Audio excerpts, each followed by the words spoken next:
Osnovni namen sobotne prireditve je druženje traktoristov, ki hkrati predstavijo stroje, s katerimi delajo. V vseh teh krajih so razna športna društva, gasilska društva in tako naprej. In vsak se vidi v nekem društvu. Tukaj smo se pa našli ti ljubitelji traktorjev in te opreme, naj bo nova, naj bo starejša. Nekateri traktorji so bili resnično častitljive starosti, a še vedno v funkciji. Ta traktor je last mojega očeta. Jaz ga imam po posesti od leta 85. Koliko je star?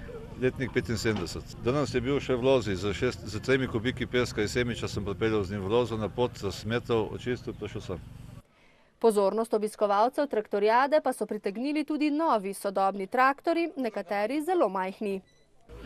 No, predvsem so ti traktorji manjših gabaritov, namenjeni vinogradnikam, sadjarjem, kmetijam v Visokogorju, skratka, povsod tam so težke razmere. Tu se vidimo marsikaj, se eno druge, kaj poučimo, naučimo, ne nazadnje se pa tudi prijateljsko in veselo srečujemo.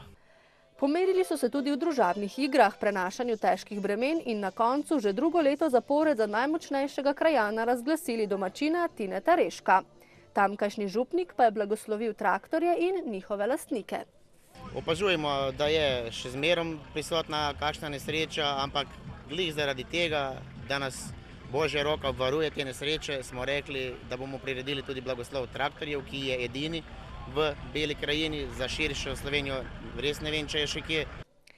Glede na to, da je po ocenah prirediteljev traktorijade v Beli krajini veliko več kot 1000 traktorjev in da se vsako leto več traktoristov udeležuje te edinstvene prireditve, tudi z Hrvaške so v Radovici prepričani, da bo ta iz leta v leto večja in bolj obiskana.